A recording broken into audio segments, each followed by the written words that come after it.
En otros temas de la coyuntura nacional, el acuerdo comercial multipartes con la Unión Europea, ratificado por nuestro país, fue enviado a Bruselas para que sigan los trámites pertinentes a fin que entre en plena vigencia a partir de enero próximo.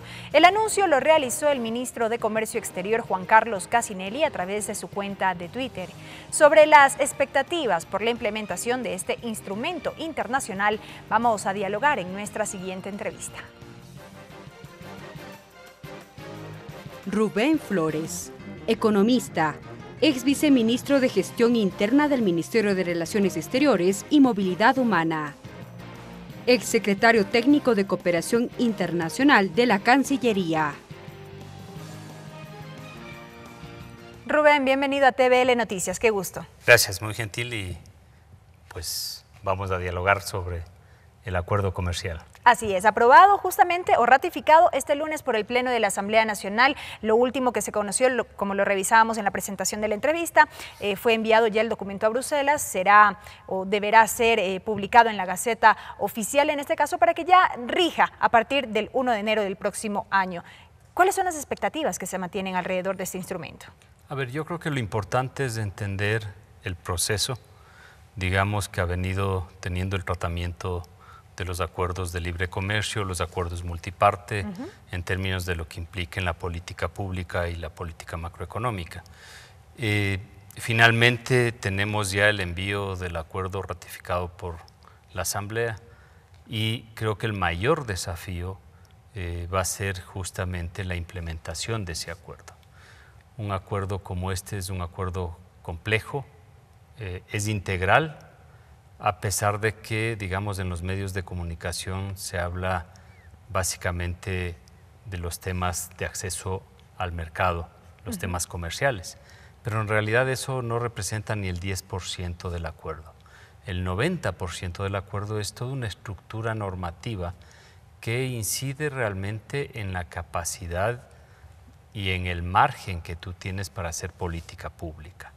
Desde esa perspectiva me parece que el mayor desafío para el Ejecutivo va a ser justamente implementar este acuerdo de tal manera que podamos aprovechar las fortalezas o las oportunidades que te genera en algunos sectores que podríamos ser y denominar los sectores ganadores, pero también entender que requieres una cantidad de política pública para garantizar el proteger algunos sectores que van a ser realmente vulnerados desde la perspectiva del impacto de la apertura comercial. Política pública, perdón, Rubén, que se traduce en qué para la efectiva implementación del acuerdo y con miras a proteger finalmente a el sector campesino, productor del país.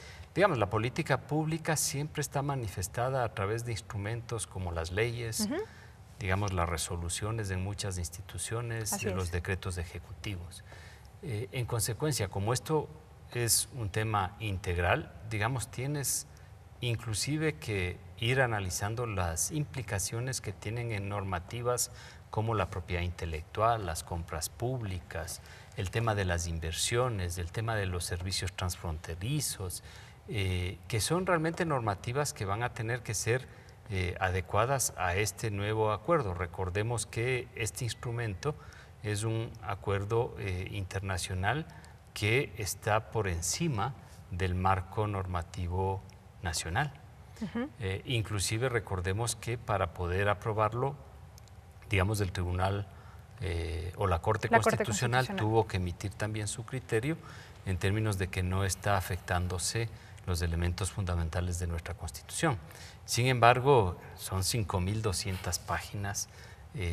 La eficiencia con la que se ha aprobado esto implica que no necesariamente se pudo haber llegado al análisis de los detalles y de las implicaciones, y por eso es el desafío.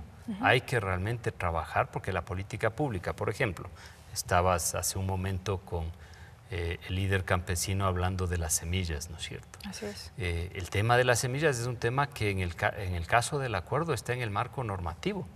Tú tienes ahí una claridad contundente que es el efecto que tuvo Colombia con el tema de las semillas certificadas. Y nuestra cultura, como acaba de mencionar nuestro campesino, es que nuestros campesinos guardan las semillas, reciclan las semillas y reutilizan las semillas. Si esas semillas no son certificadas, no se van a poder usar. En consecuencia, se requiere adaptar el marco normativo para que esa economía campesina, digamos, utilice semillas generadas desde la base nacional en términos de la soberanía alimentaria para garantizar su uso y que sean certificadas. Correcto. Entonces, eso implica acciones en la política pública. Entonces, el Ministerio de Agricultura, Agrocalidad, tendrán que ir adaptando justamente ese marco normativo de las semillas, y esta nueva ley que se está consolidando también tiene que irse adaptando a ese marco. Entonces creo que ese es el mayor desafío en términos del acuerdo. Y finalmente me parece fundamental considerar que, digamos, la evidencia que nos demuestra la CEPAL, en estos últimos 10 años se han firmado alrededor de 76 acuerdos de este tipo en la región. 16 de ellos lo ha firmado Perú y Colombia con diferentes países. Y el efecto, por lo menos en este corto y mediano plazo, no necesariamente ha implicado el crecimiento del comercio. Al contrario, ha implicado, digamos, un decrecimiento en algunos campos y el incremento de algunas importaciones. En esos casos, en esos países. Sí, por eso es que en esos países. Por eso es que hay que analizar con mucho cuidado el proceso de implementación para garantizar realmente que sea beneficiado y, digamos, de una u otra manera, utilizado las oportunidades que tiene el acuerdo. Eso que usted señala es importante en cuanto al análisis, en la medida en que, si bien pudimos ver que los sectores de oposición aquí en la legislatura respaldaron el acuerdo, no dejaron de criticar que se dejó pasar mucho tiempo, estos 4 años desde que Perú y Colombia ratificaron el acuerdo comercial con la Unión Europea. No lo hizo en su momento Ecuador, debió pasar todo este tiempo para que finalmente veamos la ratificación ahora, en esta semana. ¿Qué decir sobre eso?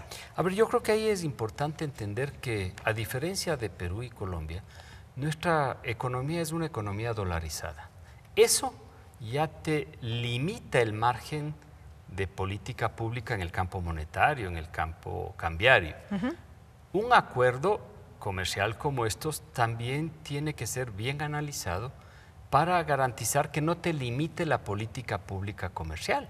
Los europeos nos decían que hay algunos elementos irritantes para el comercio, ¿no es cierto? Entonces, las y de allí es que se produjeron ciertas trabas, entonces, y se frenó todo el proceso. Entonces, eso implicó, y eso creo que hay que advertir con mucha responsabilidad, que muchos de esos irritantes son capacidad de política pública en términos de maniobra nuestra. Las salvaguardias, en un contexto de devaluaciones como las que hemos tenido, pues las salvaguardias han permitido de una u otra manera garantizar, digamos, que no fluyan y no crezcan de la manera como venían creciendo las importaciones, que en el fondo un crecimiento de las importaciones mayor a las exportaciones afectan la dolarización.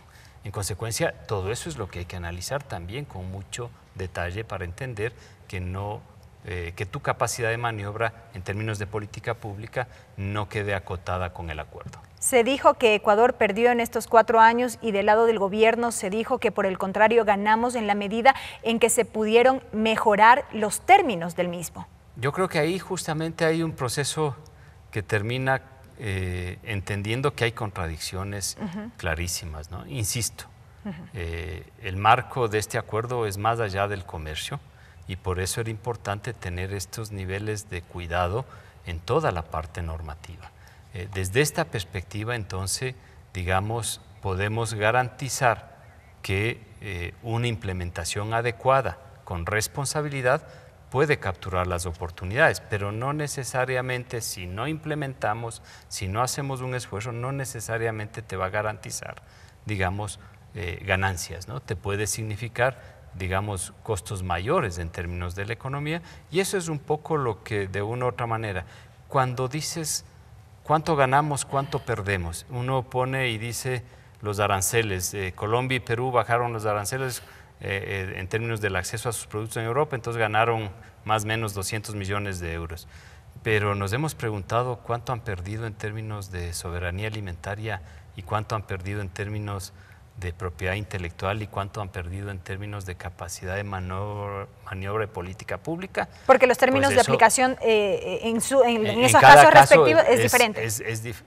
Digamos, yo creo que finalmente cuando uno ve, insisto, son 5.200 páginas, es un proceso de adhesión, en consecuencia, digamos, algo pudimos diferenciar, pero en esencia, en la parte normativa, el acuerdo es el mismo que negoció Colombia y Perú.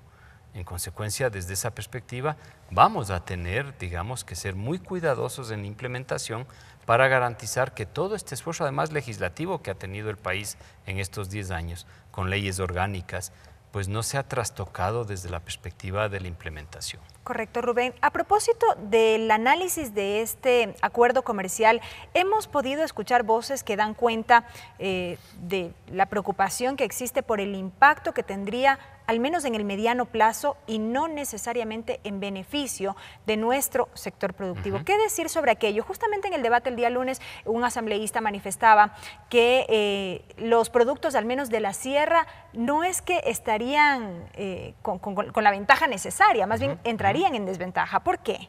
Digamos, yo creo que es importante entender que en un proceso como estos hay sectores ganadores. Digamos, a mí no me queda la duda de que el sector bananero va a ser un sector ganador, en tanto y en cuanto vamos a nivelar la cancha con Colombia y con Perú en cuanto al acceso del banano. Pero una cosa es eso, y yo insisto, el negocio del banano, cuando uno coge el precio en Europa de la caja de banano y define la estructura, el 22% de ese precio se hace en la economía ecuatoriana. El 78% de ese precio se hace en el contexto de toda la cadena logística en Europa, con empresas europeas, en algunos casos inclusive con accionariado de empresas exportadoras ecuatorianas. En consecuencia, en realidad, ahí en ese pedazo de torta, por supuesto que van a ganar algo los productores bananeros. Por supuesto que van a ganar algo más los exportadores bananeros, pero les aseguro que los comerciantes europeos van a ganar mucho más. Correcto. Si esto lo ves en flores, en brócoli, la estructura es la misma, o en atún. ¿Sí? ¿Cuáles serían estos otros sectores? Y cuando vas al otro sector, que es el sector, digamos, es el sector de la papa, el sector, digamos, de los embutidos, el sector de los quesos artesanales que tienen un valor agregado, digamos, son sectores que van a ser realmente en el mediano y en el largo plazo, si no se hace el trabajo de implementación adecuada, pues van a ser afectados. Y además, no tiene sentido, porque ese es otro de los elementos que se debe manejar. Correcto. En estos productos se entregó contingentes. Cuando uno ve los contingentes que se entregaron, estos contingentes son mayores a las importaciones que hacemos. ¿Qué significa esto? Que yo puedo abrir el mercado de la papa a 10 años en un proceso de graduación para que se adapte la papa industrial, sobre todo ecuatoriana, a la competencia de la papa europea. Pero resulta que en la vida práctica con el contingente le abría el mercado a partir del 1 de enero, si es que esa es la fecha en que comienza a dar vigor el acuerdo. En consecuencia, no he sacado nada negociando 10 años cuando le he abierto el mercado con un contingente que es mayor que de lo que importamos. Correcto. Entonces, esos detalles hay que verlos, digamos, con lupa, porque son unos asteriscos que están en la estructura del acuerdo y que justamente eso implica responsablemente hacer una implementación que tenga cuidado de estos detalles. Acciones que deberá tomar en cuenta y adoptar en este caso el Gobierno Nacional a propósito de la implementación de este acuerdo comercial multipartes con la Unión Europea. Rubén, muchísimas gracias por habernos acompañado. Gracias a ustedes. Gracias por su tiempo. Apoyándoles en cualquier otra oportunidad. Gracias. Rubén Flores, economista, en este diálogo y estas reflexiones a propósito del acuerdo comercial multipartes ratificado por nuestro país con la Unión Europea.